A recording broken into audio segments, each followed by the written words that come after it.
Is it working now?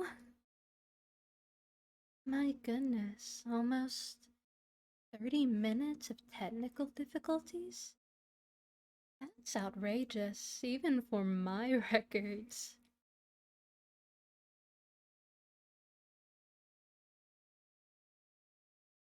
Yes, welcome back. I'm so sorry about all that. I honestly have no idea what happened. It just was crashing the moment I would try to stream. I'll have to play around with it after, but I'll tell you this. If for some reason it decides to crash on us again, whilst I'm in the middle of reading, I'll just simply finish reading over on Discord for you all.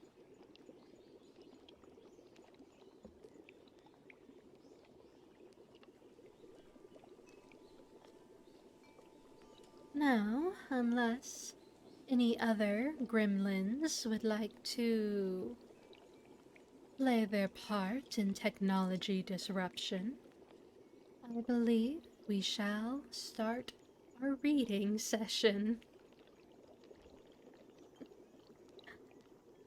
Oh, goodness. Then again, perhaps I should not be too surprised, considering I am a unicorn. Technology and those of a more magical persuasion don't always mix together well. I feel bad for Whooping King, though. I wonder if he, or they, knows I'm back. That's so sad.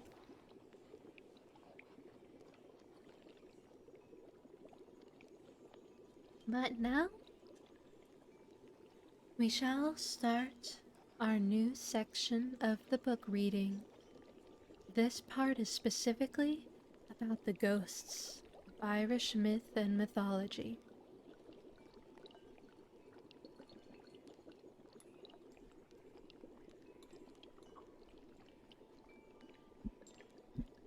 Ghosts, or as they are called in Irish, Ibsi or Tash, Ace, live in a state intermediary between this life and the next. They are held there by some earthly longing or affection, or by some duty unfulfilled, or anger against the living. I will haunt you is a common threat, and one hears such phrases as, she will haunt him if she has any good in her. If one is sorrowing greatly after a dead friend, a neighbor will say, be quiet now, you are keeping him from his rest. Or in the Western Isles, according to Lady Wild, they will tell you, you are walking the dog that watches to devour the souls of the dead. Those who die suddenly, more commonly than others, are believed to become haunting ghosts. They go about moving the furniture and in every way trying to attract attention. Much like our poltergeists, I suppose.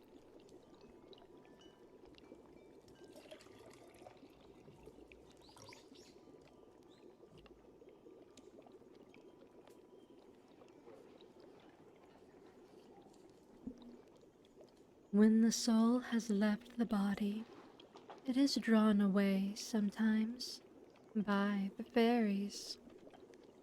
I have a story of a peasant who once saw, sitting in a fairy rath, all who had died for years in his village.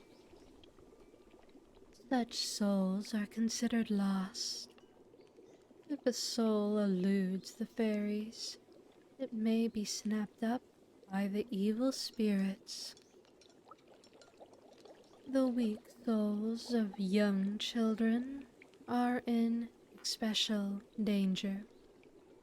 When a very young child dies, the Western peasantry sprinkle the threshold with the blood of a chicken, that the spirits may be drawn away to the blood. A ghost is compelled to obey the commands of the living. A stable boy up at Mrs. G's there, said the old countryman, met the master going round the yards after he had been 2 days dead, and told him to be away with him to the lighthouse, and haunts that. And there he is far out to sea still. Miss G was quite wild about it, and dismissed the boy. A very desolate lighthouse, poor devil of a ghost. Lady Wilde considers it is only the spirits who are too bad for heaven and too good for hell who are thus plagued. They are compelled to obey someone they have wronged. So like a purgatory or limbo, I suppose. Souls of the dead sometimes take the shapes of animals. There is a garden at Sligo where the gardener sees a previous owner in the shape of a rabbit. They will sometimes take the forms of insects, especially of butterflies. If you see one fluttering near a corpse, that is the soul, and a sign of its having entered upon immortal happiness. The author of the Parochial Survey of Ireland in 1814 heard a woman say to a child who was chasing a butterfly, "Oh, do you know it is not the soul of your grandfather?" On November Eve the dead are abroad and dance with the fairies. As in Scotland, the fetch is commonly believed in. If you see the double or fetch of a friend in the morning, no ill follows. If at night he is about to die. It is interesting that they discuss the shape-shifting nature of spirits. My mother, who was once a hospice nurse, said that she attributes ladybugs with one particular patient that she helped to the other side.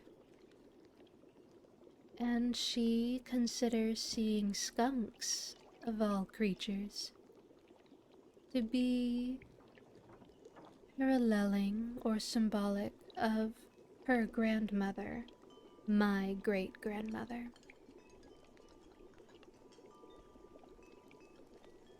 It is still astounding to hear how far these tales would date back. Ever since the beginning of time, these stories have existed. They are only in written form what has been allowed to have been written. Everything from before then would have been oral tales passed down. If you look at some of the worshipping practices of some folk, you will see a lot of things such as ancestor worship. Is that not, in a way, ghosts or spirits? And there are those who would view nature spirits not too much different from ghosts. There are times when I can feel a memory is lingering within a place. be it positive or negative. In fact, I do believe that there is a place within my state of origin that is so tainted by the warfare that was upon it that the ghosts of those who had died, and I think in some stories the corpses of such, on both sides still haunt the area. Truly fascinating. Although I personally try not to mess too much, if at all, with spirits of those who once were. You never know what malcontent you may come across. Although they do say that if you were to try into reaching out into the unknown, as you would say, it is said that the safest way to do so is to reach out to your own ancestors, for they should by no means wish you any harm or wish to cause you astray, at least in their minds.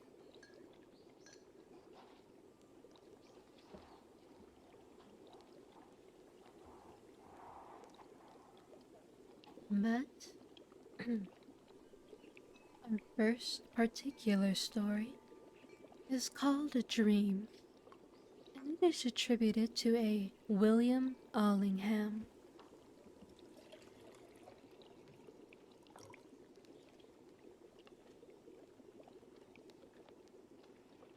I heard the dogs howl in the moonlit night. I went to the window to see the sight.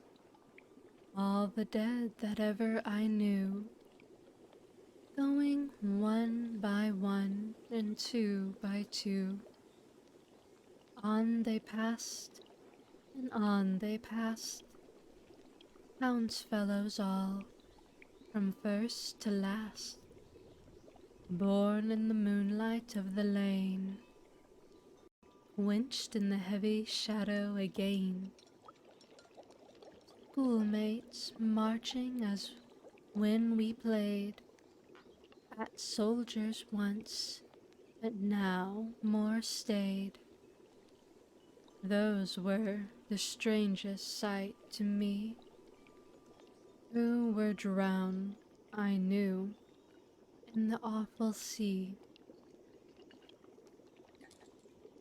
Straight and handsome folk, bent and weak too, some that I loved and gasped to speak to, some but a day in their church bed, some that I had not known were dead.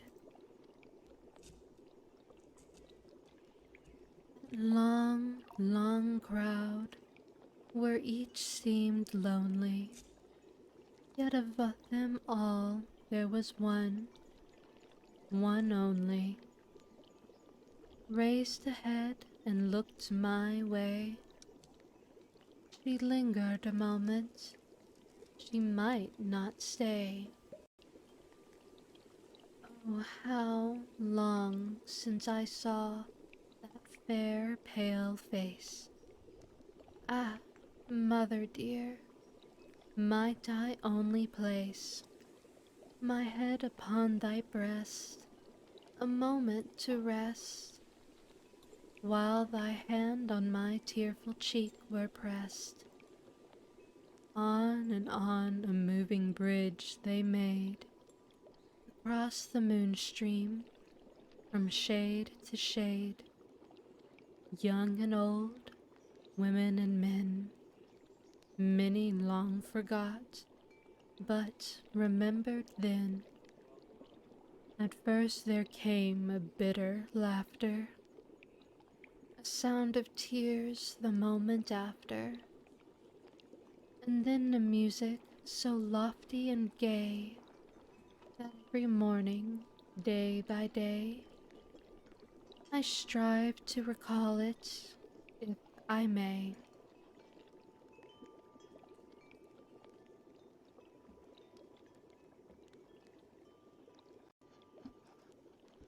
Oh, hello, Game Crazy. Thank you for popping in. And don't worry if you feel like you were late. We had quite the technical issues happening before, so we're only just within the stream.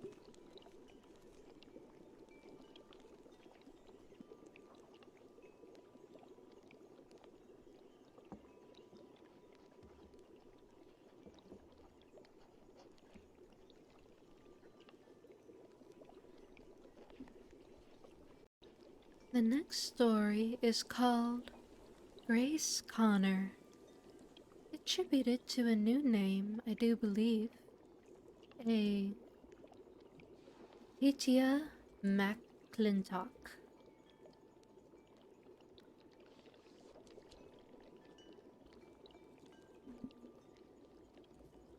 Patty and Grace Connor lived on the borders of the large turf bog, and in the parish of Clondevadoc, where they could hear the Atlantic surges thunder in upon the shore, and see the wild storms of winter sweep over the muckish mountain and his rugged neighbors. Even in summer, the cabin by the bog was dull and dreary enough. Patty Connor worked in the fields, and Grace made a livelihood as a peddler, carrying a basket of remnant of cloth, calico, drugget, and frieze about the country. The people rarely visited any large town and found it convenient to buy from Grace, who was welcomed in many a lonely home where a table was hastily cleared that she might display her wares. Being considered a very honest woman, she was frequently entrusted with commissions to the shops in Letterkenny and Ramelton. As she set out towards home, her basket was generally laden with little gifts for her children. Grace, dear, would one of the kind housewives say, here's a ferrule, which is a triangular cut of a flat, round, griddle cake, of oaten cake, with a taste of butter on it. Take it with you for the weans. Or, here's half a dozen of eggs. You've a big family to support. Small Connors of all ages crowded around the weary mother to rifle her basket of these gifts. But her thrifty, hard life came suddenly to an end. She died after an illness of a few hours, and was walked and buried as handsomely as Thaddy could afford.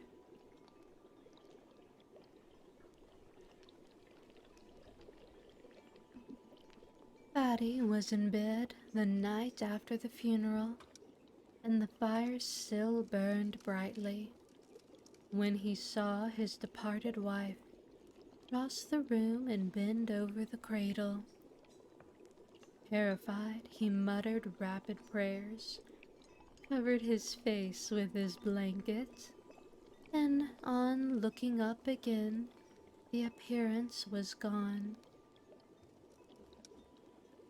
Next night he lifted the infant out of the cradle and laid it behind him in the bed, thus hoping to escape his ghostly visitor. But Grace was presently in the room and stretching over him to wrap up her child. Shrinking and shuddering, the poor man exclaimed, Grace, woman, what is it brings you back? What is it you want with me? I want nothing for you, Thaddy, but to put Unween back in her cradle, replied the spectre in a tone of scorn. You're too feared for me, but my sister Rose will not be feared for me. Tell her to meet me tomorrow evening in the old wasteland, in the old wallsteads.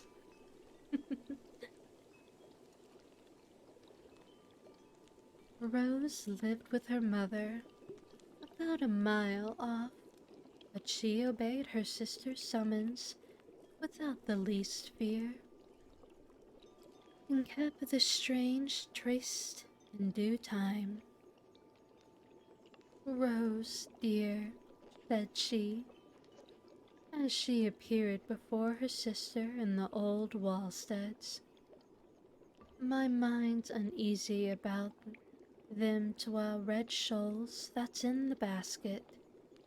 Mattie Hunter and Jane Taggart paid me for 'em, and I bought them with their money. Friday was 8 days. Give them the shoals by the morrow.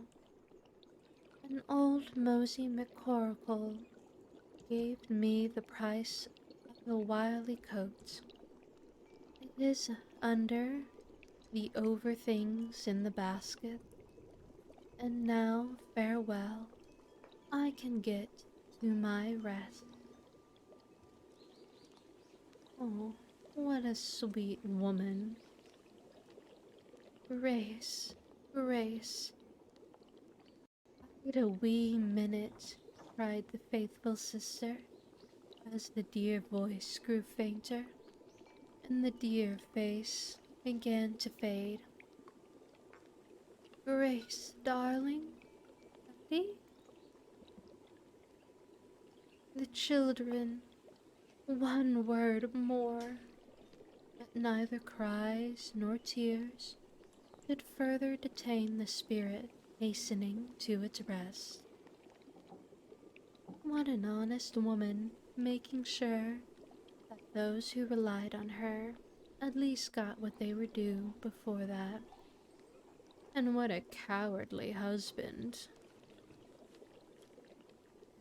And I think I do tend to be a little harsh on the men in these stories.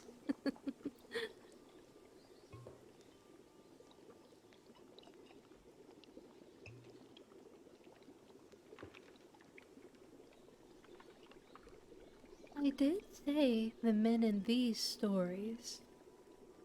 You, I would hope, pay attention if a specter of someone you love dearly was repetitively trying to do something.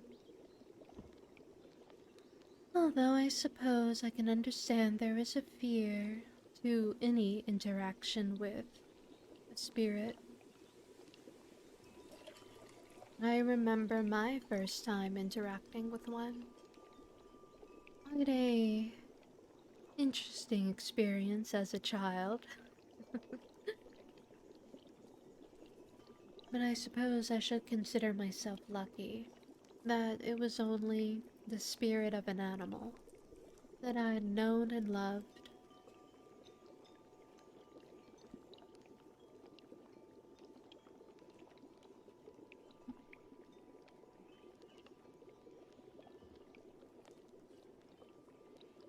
The next story is called The Queen's County Ghost, attributed to Patrick Kennedy.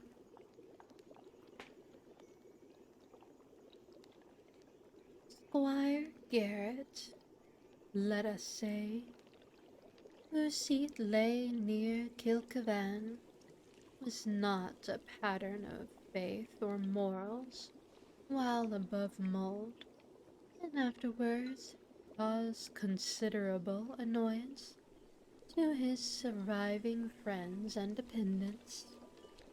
No night passed without the noises usual in such cases being heard, Doors would be flung open, keys heard turning in locks, plates and dishes hurled about from the dresser onto the kitchen floor, tables overturned and chairs flung about. Yet in the morning nothing would be found out of its place. Hello, Lekikyo. And yes, Flying Trolley. It was a unique experience. A short one, but it was something.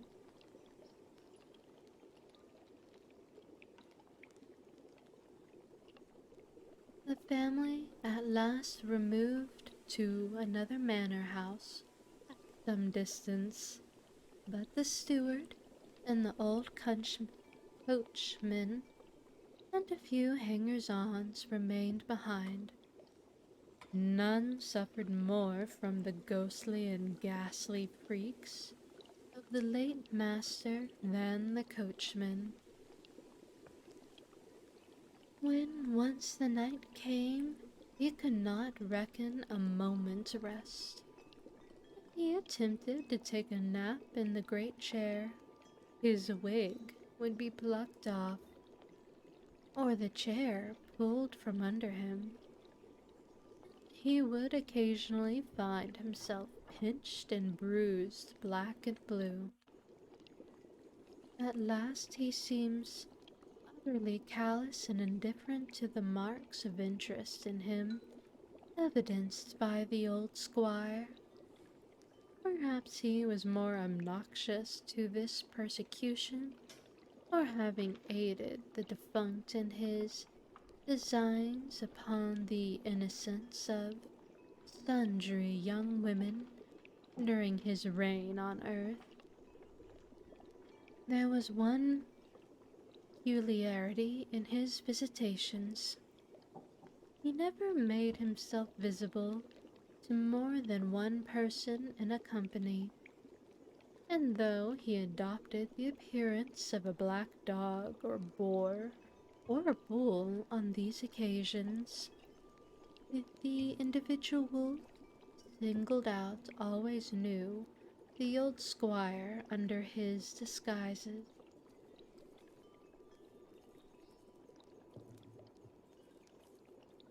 The wives, sons, and daughters of the neighboring farmers once took it in head to club and have a ball in the big house, or when they readily got permission.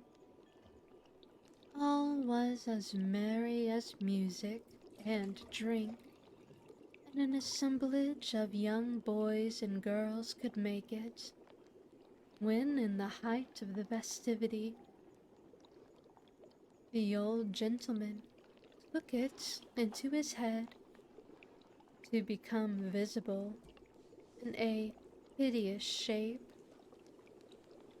to the aunt, then a young woman, of Miss Fitzpatrick.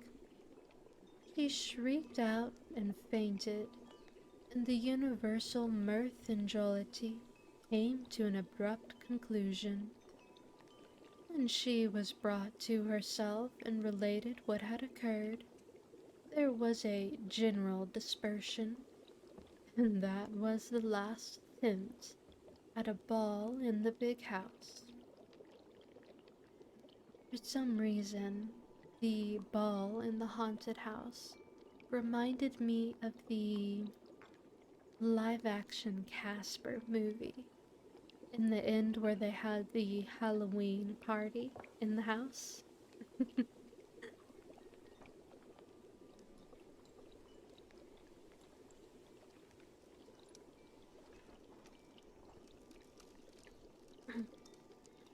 Though I am curious, those of you who are here, do you believe in ghosts? Because I wonder if you do not, what you would think of the story that I have in regards to what I believe was a spirit that I encountered. Maybe I'll tell that to you all at the end.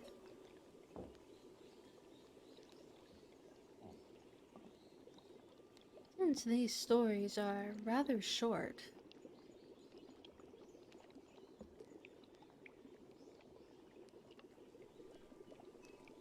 hmm,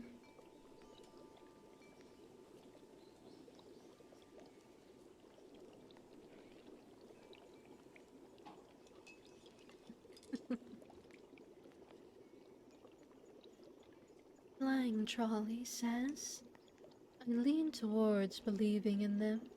However, I don't think I've ever had any experience of the kind.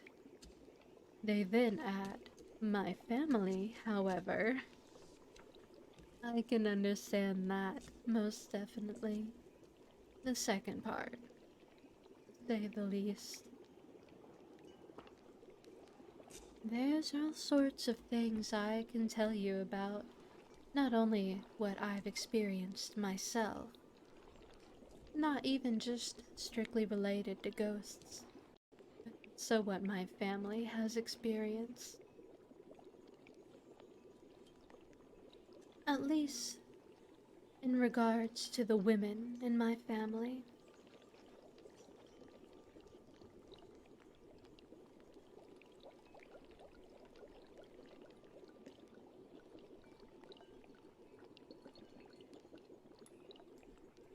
The next story is called The Ghost in the title font is a bit odd. I think it's Greg, The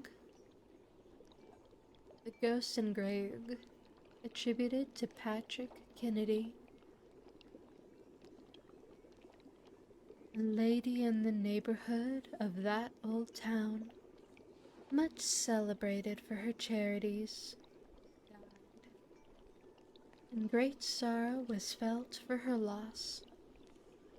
Many masses were celebrated, and many offers prayed up for the repose of her soul, and there was a moral certainty of her salvation among her acquaintance.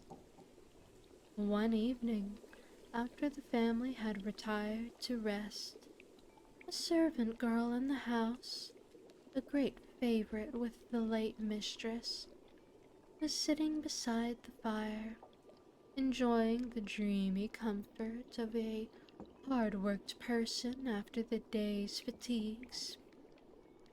And just before the utter forgetfulness of sleep, her mind was wandering to her late loved mistress, when she was startled by a sensation in her instep, as if it were trodden upon. Bad manners to you for a dog, said she, suspecting the coolie of the house to be the offender. But to her great terror, when she looked down and round the hearth, she could see no living thing. Who's that? She cried out, with the teeth chattering in her head. It is I, was the answer, and the dead lady became visible to her. Oh, mistress darling, said she, what is disturbing you, and can I do anything for you?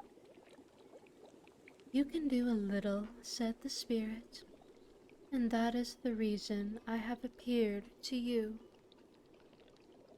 Every day and every hour, some one of my friends are lamenting me and speaking of my goodness, and that is tormenting me in the other world. All my charities were done only for the pleasure of having myself spoken well of, and they are now prolonging my punishment.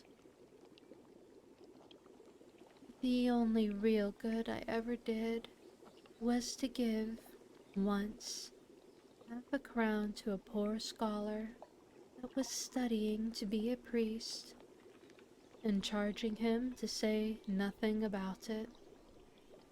That was the only good act that followed me into the other world. And now you must tell my husband and my children to speak well of my past life no more, or I will haunt you night after night.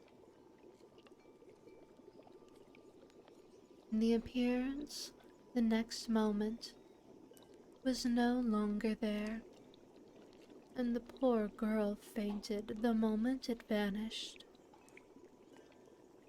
When she recovered, she hastened into her settle bed and covered herself up, head and all, and cried and sobbed till morning. Everyone wondered the next day to see such a troubled countenance, but she went through her business one way or another, though she could not make up her mind to tell her master what she had seen or heard. She dreaded the quiet hour of rest, and well she might, for the displeased lady visited her again at the same hour, and reproached her for her neglect. 3 times she endured the dread visits before she made the required revelation.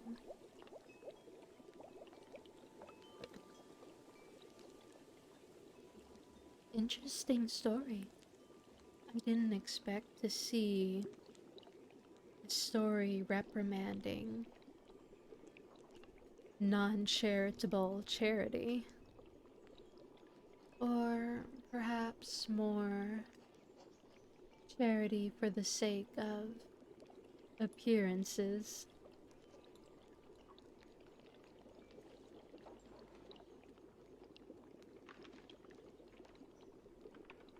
Not a bad story to tell, though. There are those who are Machiavellian enough to say all that matters was that someone was helped.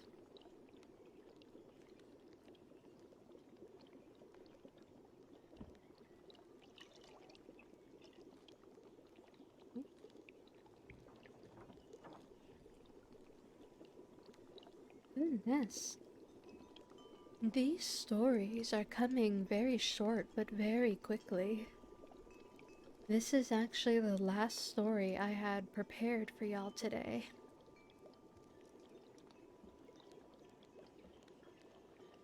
This story is called The Doctor's Fetch, attributed to Patrick Kennedy.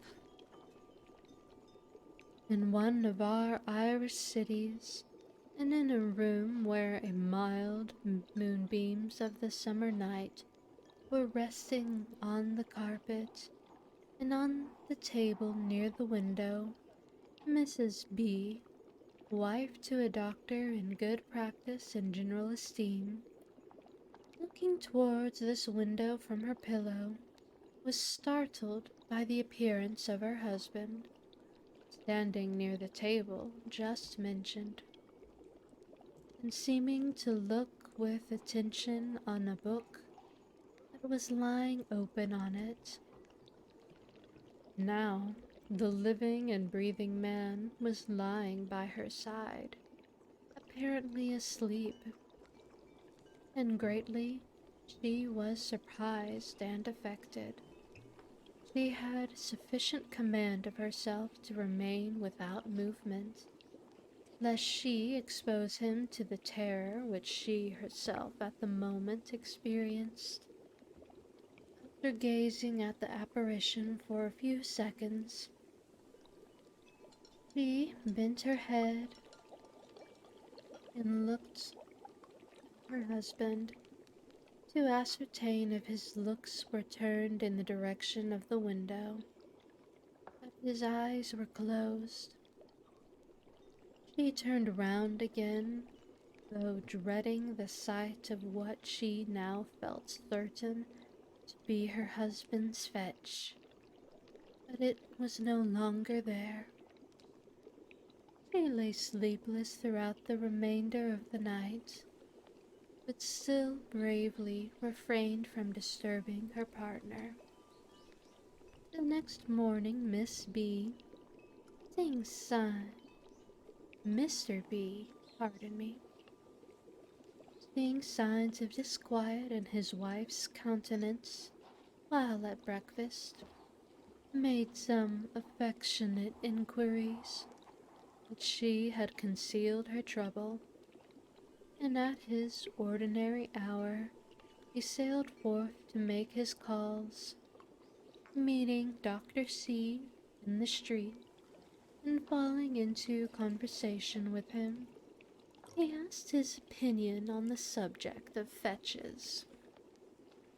"I think," was the answer, "and so I am not sure, do you, that they are mere illusions produced by a disturbed stomach acting upon the excitable brain of a highly imaginative or superstitious person."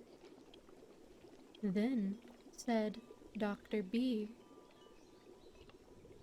"I am highly imaginative or superstitious, for I distinctly saw my own outward man last night, standing at the table in the bedroom, and clearly distinguishable in the moonlight. I am afraid my wife saw it too, but I have been afraid to speak to her on the subject. You have acted like a sensible man, but now be off to your patients, as I must run to mine."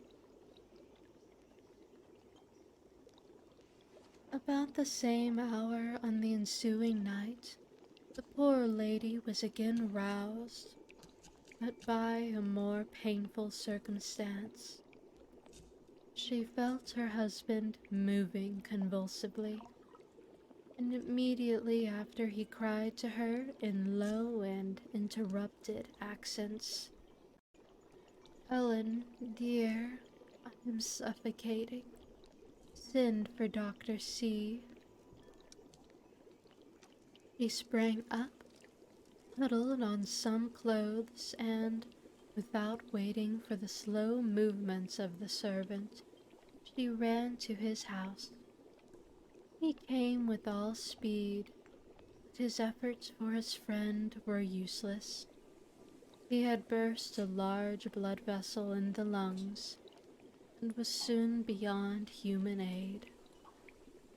In the passionate lamentations of which the bereaved wife could not restrain in the presence of the physician, she frequently cried out, "Oh, the fetch, the fetch." At a later period, she told him of the appearance the night before her husband's death, and as he thoroughly believed her statement, it involved the theory he henceforth entertained on the subject of fetches in considerable confusion. Ooh, that is not a fun way to die. A blood vessel popping in the lungs. You essentially drowned. And it's horrifying to think, because your mind is still working. But I think any death where you're still alert and aware are the most terrifying.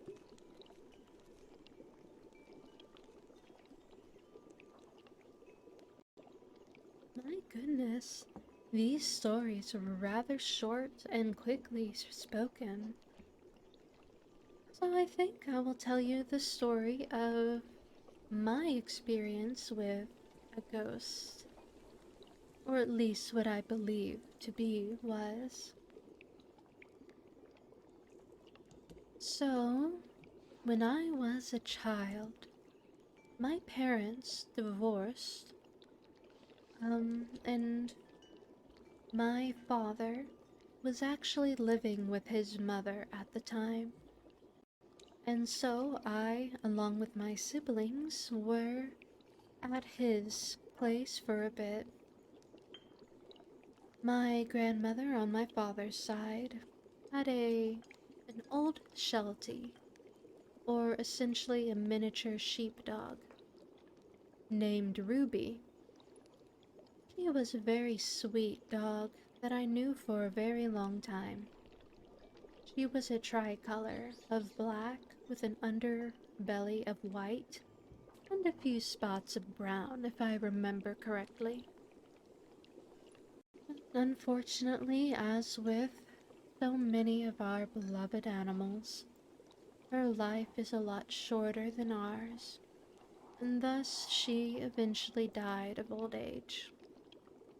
Now, in the time before her age catching her, she had this habit that she would always do. So, if you do not know, Shelties or um, sheepdogs, very long fur, pink lassie to an extent. And the house did not have carpet, it was completely tile, at least in the main parts of the house. And so the old girl, what she would do is that she tended to walk in circles around the couches of the living room and into the kitchen, which was an open floor plan. It was essentially an island, so to speak. So she had the tendency, I think because of her sight being a little gone, to just do circles around the living room and into the kitchen and back again. However, with her age, she would have to rest quite often. So, whenever she would rest, she would lay down and you would hear her fur hitting the tiled floor in kind of a. But she tended to only rest for a little bit. So, when she stood back up, you would hear the of her fur as she stood up again. Another thing of note was that her nails were, like unfortunately so many older people, were a bit unkempt. So as she walked around the tile, you would hear her nails clicking and clacking on the ground. So she would just do circles, clicking and clacking with her tail or with her nails, getting tired, laying down, and then standing up with. So eventually she did pass away of old age, as many things do, and I do believe it had been a couple of weeks or maybe a couple of months since she had passed. Now, my family, or rather myself, my siblings, and the father, were at that place, and my father would take my siblings to a park not too terribly far away, just kinda within walking distance. And although I would love to go and enjoy the outdoors of a park, um, my skin that you see is not too drastically different from what is beyond the screen. Oh, hello, Armored Horns. You're in the middle of me telling a ghost story. So, of course, he would ask, but I would say no, because not only was my skin completely unable to protect myself from the sun, but there was also the issue of mosquitoes, and they really love my blood. So, everyone left, and it was just myself within the home. I remember very distinctly being in a little nook that attached to the dining room, which was connect to the kitchen and the living room. It was all very open. But there was a desk that was placed, and a computer was on it. So I was on the computer with some big headphones in, and I think I was actually either playing The Sims 2 or I was playing on Barbie games. I love doll creators and things like that. There were some really fun games on the Barbie house. But I was alone with headphones on, and I think it had been a couple hours that I had been all by myself when I heard clacking. I almost didn't catch it, since as I said before, I had those big old headphones in, but I could hear the clacking. So I remember pausing and taking the headphones off and listening. I can hear, or I could hear the clacking of her nails, and not only that, I would hear her fur swishing as she would lay down and stand up, just like she had done in life. And the even more notable thing was that I could hear it moving in circles around where I was, around the living room and the kitchen. I remember sitting there for a few moments of time, just listening to that. And I don't completely recall what I said. I If I said anything out loud. I think it either was to the effect of, I won't bother you if you won't bother me, or, uh, gosh, this is so long ago. Or it might have been simply an I see. Something kind of along those lines. And I just put my headphones back on and ignored it. I never heard that again, and I don't know if anyone else ever heard the clacking. But that was, I think, my first experience specifically with a spirit, and it was of an old dog that I had loved. Of course, I did specifically say the first. There's in fact one story that I have which is a rather horrifying and kind of not quite traumatic, but definitely one that I don't speak of easily. But that's the specifically involving spirits or ghosts that I can tell. There are many other things that I can speak of involving my family, such as having prophetic dreams, almost, I guess, like divination. And let me tell you, the deja vu that I experience can be truly disconcerting. Because I can have deja vu of having deja vu up to 6 times. It's truly kind of wild.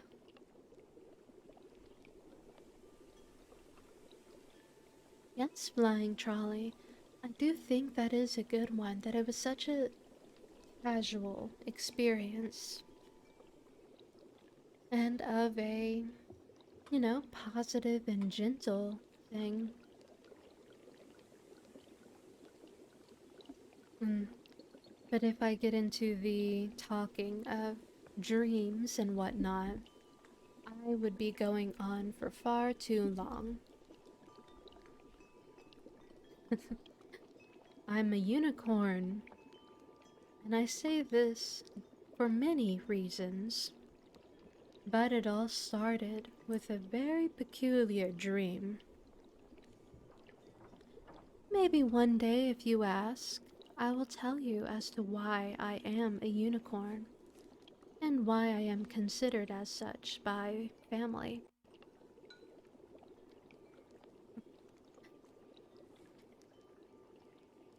But for now, my dears,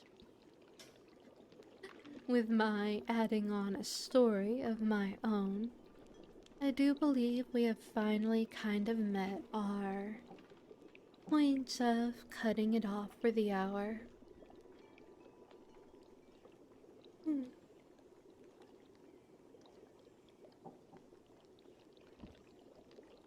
I would love to read to you all much longer, but the funny thing is that my soothing tone that I try to use actually soothes me to the point of getting rather sleepy.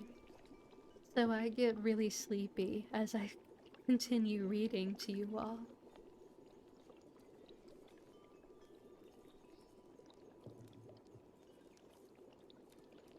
Yes, flying trolley, very much so. So I do wonder, have you essentially walked about in the dream? Suppose it would be considered astral projection, reading stories that may or may not exist in dreams, or perhaps changed your body completely and feel your new form properly and truly. It can be quite interesting. I've asked many people if they have personally transformed into something else in dreams, but I have not experienced many, if at all, who do.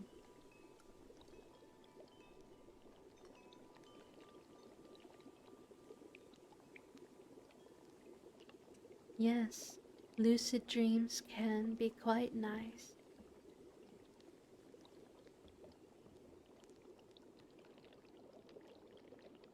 Mm. But as I said before, that will have to be it for today. And as I said before, if you do ask, and certainly if the stories for tomorrow do not last as long as they did with the ones today, I will happily answer questions about any of my dreams or experiences involving things that might be more spiritual, even connecting to why I am a unicorn. But for now, this is good night, my dears. I do hope you all can rest well. Very valid. It has been a delight to see you again. I know your voice and storytelling has made me feel rested and ready for the night, even though it is early. Do have a great one and do take care. Well, of course, my dears. And even though I love reading to you all, it's actually quite a strain on my voice, as if I were to speak in the way that is natural for me, you never would even be able to properly hear me. My throat does not ever really want to work, and I am practically completely up against my microphone to do this. This does feel a lot better on my throat, though. Although, incidentally enough, singing, singing does not bother my throat the same as regular speaking. Not quite sure why. I know singing contributes to different parts of one's brain, but it is the strain that I speak of. So who knows? Not I. But I can't quite sing for all of these streams. And even still, the microphone never properly picks up my voice. It's actually quite maddening that recordings never properly pick up my voice or the magic that it has. Why, thank you, Flying Trolley. Maybe one day I'll either get better equipment so you may properly hear my voice, or maybe even hear it in person. Who knows? But I feel like I've said this multiple times, but I'm afraid that is it for tonight, my dears. I do hope you all have a wonderful rest of your day. You could be anywhere in the world, but you are here with me, and that truly, truly is special to me. I hope my glimmer will bring you back to me one day. But until then, be safe and stay. Oh, actually, be safe out there, my dears, and good night.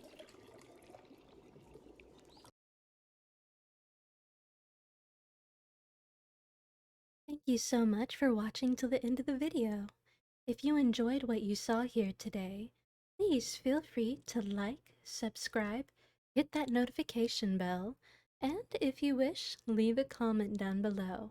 On each side of me there should be other videos from my channel that you may or may not wish to look at. But until then, I hope you have a wonderful rest of your day, and thank you so much for joining me.